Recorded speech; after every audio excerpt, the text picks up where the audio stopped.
This morning was definitely one of those what happened last night mornings. The answer to that question is nothing too exciting. It was just the Golden Globes.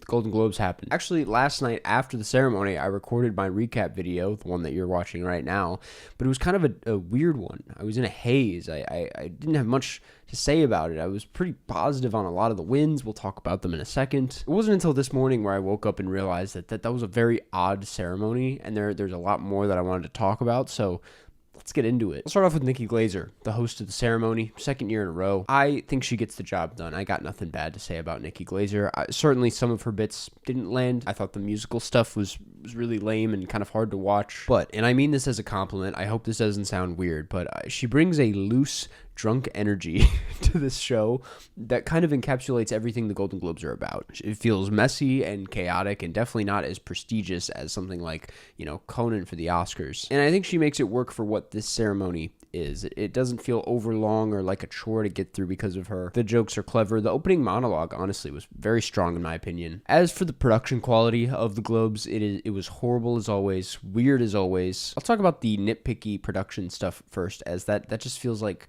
the bare minimum that the Globes just couldn't seem to get right. Things like reading out the nominees, which I don't know why they have made it so complicated, so unnecessarily complicated, but doing things that people didn't really ask for, like this weird nominee mapping system where they put a pin somewhere in the crowd to show you like that's where that nominee is. Doing that instead of showing clips from the films feels so pointless to me. No one really wants to see where they are in the room. No one really cares. I should note it didn't even work most of the time. There were multiple moments where a nominee had a wall back behind them and their pin would be near the front of the stage, and I'm just like, where are we? Such an odd feature that should have been tested out and experimented on beforehand. I'm like, who approves of these ideas? Who are the groups of people that are saying we should do this year? I guarantee a majority of people are not into that and would rather see clips from the movies. I'm sure that would build some enthusiasm for the movies, help the industry in some way. That is a very interesting quality about the Globes every year, is that they really acknowledge how much the industry is dying by the day. The Oscars have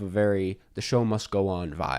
They don't seem to acknowledge it as much, and because it feels grand, it feels special. It's like the magic of the industry in Hollywood is very much present on Oscar night. At the Globes, it's kind of just like, oh man, we're barely staying alive, are we? You can see that in the podcast category, which I'll talk about in a second. I have mixed feelings on it, and certainly in the Poly Market feature, that was, oh my goodness. Obviously, I feel like this has been an aspect of award shows for a while. I think the Poly Market has been around since last year, maybe the year, but I don't know. It's not really about that. It's about the fact that they're like incorporating it into the ceremony, making it so that before an ad break hits, they just quickly recap the Poly Market predictions for who's going to win a certain category. It would always be something absurd, like 80% for Golden, for example, which I don't really know why they're doing that. You have to take into consideration that a lot of just normal, everyday people are watching this. They're not keeping track of like the awards apps or anything. They don't know what the race looks like. So whatever wins ends up being kind of a nice surprise.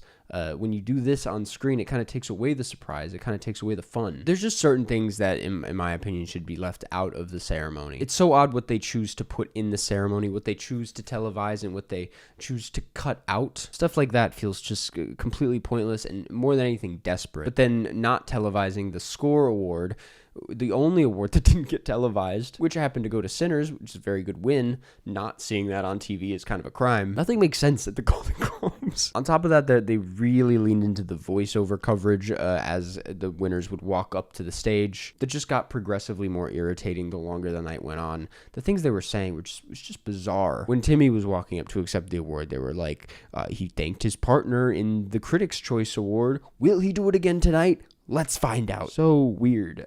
This feels like something that belongs on the red carpet, not the actual ceremony.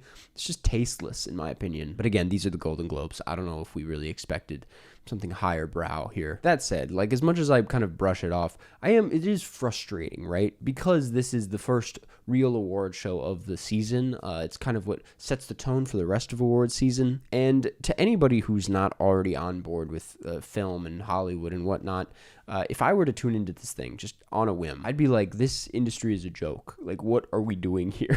There's a reason that people can't take this seriously anymore, that they don't believe in it anymore. It's unfortunate that it has to be the first one of the year every year. But I guess that's what it is, so might as well be honest. As far as presenters go, I thought they were pretty good across the board. I liked Will Arnett and Jason Bateman and the other guy. That they were really fun. It was fun seeing Joe Keery and Charlie XCX on stage. I liked the heated rivalry thing, even though it was clear that nobody in the room had actually seen the show. True weak point as far as presenters go is Judd Apatow, who was, oh my goodness, went on for way too long, basically did a tight 5 of stand-up material, and it was a hard watch. It wasn't offensively bad, like at least these jokes had like some sort of structure, but I mean, buddy, read the room. It's literally the same as watching any Judd Apatow film where I'm like, we need to wrap this up like 30 minutes ago. And then he capped it all off with this really lame joke where he was like, I hope I'm pronouncing this right, Paul Thomas Anderson, with Jafar Panahi and Joachim Trier and Chloe Zhao sitting right there. It was a joke to kind of make fun of the very international names in the category that really just came off incredibly disrespectful to those filmmakers, as there was a real chance in the air that Jafar Panahi specifically might win this award. I would have loved to see him win this award. It just upset me. It rubbed me the wrong way. I was not a fan of that joke. Anyway, let's quickly go over the winners and talk about what was snubbed, what was good, because that's kind of the highlight of the show. Hamnet won Best Motion Picture Drama, which was insane. I'm not too unhappy about this. I liked Hamnet. Didn't love Hamnet. I would certainly take it over something like Frankenstein. I think it's a more interesting win. I would have much rather seen something like Sinners or The Secret Agent, or It Was Just an Accident, or Sentimental Value win this award, but I am surprised that Hamnet ended up pulling through and winning this one. I really thought that it was going to be Sinners. There seemed to be a lot of enthusiasm for Sinners in the room, but I guess it's in the running. I still really don't think it's going to win Best Picture at the end of the day. If it did, that would be a problem. I'd be pretty upset at that. It would probably make the film the Oscar villain of the year, even though I really don't have a huge issue with it being nominated for individual categories. Like, I think Jessie Buckley's fantastic, and I'm glad that she's basically won the Oscar by this point. I think Paul Mescal's solid, but I don't think he has a chance. He's not a threat. Cinematography is beautiful. I think Chloe Zhao winning director would be a huge disappointment considering the lineup this year. But yeah, I'm shocked by this. I'm not super upset by it. This, I'm very happy about. One Battle After Another won Best Comedy or Musical. My favorite movie of the year. It was obviously my pick, and it swept tonight, and that was, a really good thing to see. I'm a fan of this movie, so I can't be too upset here. K-Pop Demon Hunters won Best Animated. Not much to say there, other than, as much as I liked Zootopia 2, I've been over this. I think K-Pop Demon Hunters is the more interesting win. It's more enjoyable to see this one win because it's just exciting. It's a weird movie, and it's very original, so I'm glad to see that it's probably going to sweep the Oscars. Best non-English language film went to The Secret Agent. This year is exciting for once in this category. Usually there's only one Best Picture nominee in this category, and which means it's an automatic win for that film. This year, there's so many different powerhouses here. I thought this could have been It Was Just an Accident. It could have been No Other Choice, Sentimental Value, or The Secret Agent. There was even a small chance it was Surratt. All of that said, I'm glad to see it go to The Secret Agent, though I was kind of secretly rooting for No Other Choice, just because it would have been fun to see. That said, Secret Agent pretty much locked for a Best Picture nomination at this point, which is bizarre. I never would have thought that when I first saw it. It did not seem like a Best Picture movie, but I'm really glad to see it. Jessie Buckley, Best Female Actor in a Motion Picture. I don't know what you want me to say at this point. She's been sweeping everything. This award is pretty much locked up, put to bed. She's got the Oscar in the bag, which is very good to see. I am not upset at this at all. I would love to see Rose Byrne kind of creep up in the Oscar race. I don't think she will, but if Jessie Buckley does end up winning, that's a very good thing. She's one of my favorite actresses working today. She's very good in this movie. Yeah, this is a positive. Wagner Moura won Best Male Actor in a Drama. Another really good win. I would have loved to see Michael B. Jordan get some love. Would have loved to see Joel Edgerton get some love. Honestly, would have loved to see Dwayne Johnson get it. But Wagner Moura, honestly, probably the most exciting win that could have happened in this category.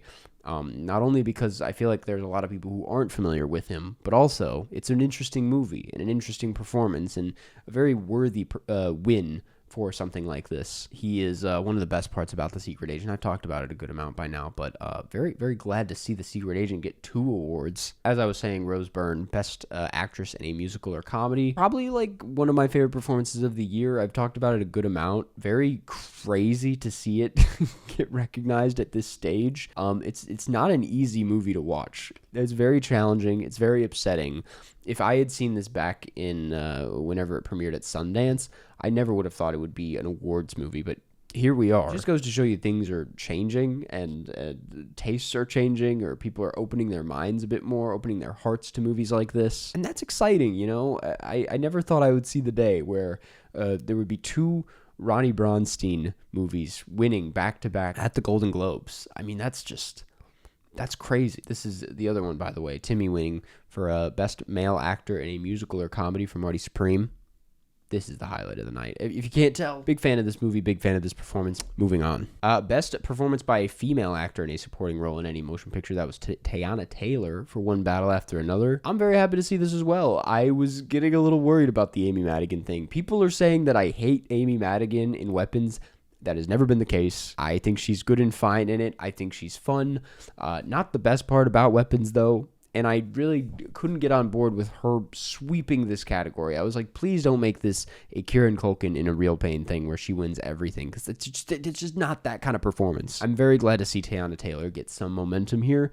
I'm still not convinced she'll win the Oscar. I don't know who's going to win the Oscar here. I would love to see Inge Stutter-Lilias win. That is my pick at the end of the day, but this was very exciting. She's very good in this movie and has felt mostly unrecognized up until this point, so this is exciting to see. Van Stellan, Best Supporting Actor. This category is a shit show at this point. I know some people say this cleans it up a bit, and they're saying that he's a lock for the Oscar.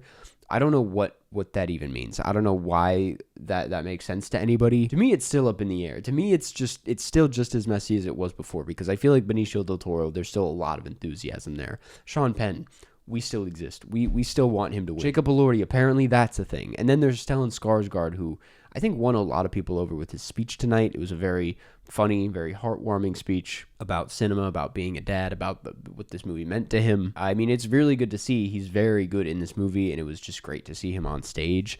I hope he takes it all the way, you know? I wouldn't be upset if he ended up winning the whole thing, because he's very good in this movie. This was nice to see. PTA winning Best Director and Best Screenplay. I can't believe I'm looking at what I'm looking at right now. This is crazy. You got to understand that the PTA fan base, we've been starving for years. The man never wins anything. It's like that doesn't happen for this guy. Screenplay, that's probably the one I'm more on board with. I think the One Battle Screenplay is the strongest of this bunch. It's hilarious. It's moving. It's incredibly clever. I love the screenplay to this movie, and to see something that exciting get recognized is amazing. Director, I'm also very happy with. You know, it's maybe my favorite directed film of the bunch here. That said, I was really pushing for Jafar Panahi. If you couldn't tell from earlier, I just would love to see him get recognized as a filmmaker for his career, for the work he's put out into the world, for his bravery. I thought it would be a really exciting moment, and I really thought this would be the moment, just because of how international the Golden Globes are, how much they supported international cinema this year specifically. I really thought they were going to go for it. Apparently not. That's fine, though maybe just a little disappointing, if I'm going to be honest with you. Like I said, Ludwig Göransson won for Sinners in Best Original Score. We all had to figure that out, you know, just researching it, because they didn't televise it. But I'm happy about this. It's a beautiful score. It deserves it. It's probably the best score of this bunch. I don't understand the Globes, man. This would have been cool to see. Best Original Song, Golden for K-Pop Demon Hunters. It's fine. It's, you know, it's a fine song. It's not my favorite thing in the world. Something about it that reminds me of like the fake pop song that Lady Gaga performs in like the third act of A Star Is Born, but that doesn't need to be a bad thing. Box office achievement, worst category of the night. We've talked about this category a good amount over the last few years. It's a bullshit award. The fact that they're keeping it around and that they didn't cut it is just annoying. Feels downright disrespectful at this point that this is the biggest award that Sinners won, the only one that they televised at least. All of that said, I feel like I need to recognize the fact that it is a cool winner. If we have to be honest with ourselves, if we're gonna do it, at least we're doing it for a good movie. I wish Sinners won more than this, of course. But for a movie where people didn't think it was going to be a huge box office smash, winning this award, to see the industry recognize that is exciting, you know? I just wish they recognized it in more than just this way. But hopefully this means that more movies like this, more original films, get greenlit in the future by big studios, get these kinds of resources and these budgets. Clearly there's an appetite for it. And then we have Best Podcast. First of all, the broadcast was snubbed. We will be getting a 4-year consideration campaign going for next year. Be on the lookout for that. But this went to Good Hang with Amy Poehler, which I have not listened to. I guess this is exciting. I heard it's good. You know what? The one thing I will say about the best podcast category is these are all like big celebrities. I guess Call Her Daddy is the one exception. I just feel like we need to have like one crazy nominee here. That would make things exciting, right? But anyway, those are the Golden Globes. Pretty weird, right? Because basically everything I wanted to happen happened. Hamnet being like the one exception, I guess, but it's a weird feeling, man. To have my taste align so hard with the Golden Globes of all places is concerning. The Globes, you know, they are what they are. They're always going to be weird. They're always going to be bad. I don't think that a perfect Globe ceremony is ever going to exist. The most we can hope for at this point is that the wins are good. And if we're speaking about this year specifically, the wins were good. I was happy with these, so I guess that's all there is to say. Thanks for watching. What did you think of the Globes? Am I a fool? Hope to see you in the next one. Bye-bye.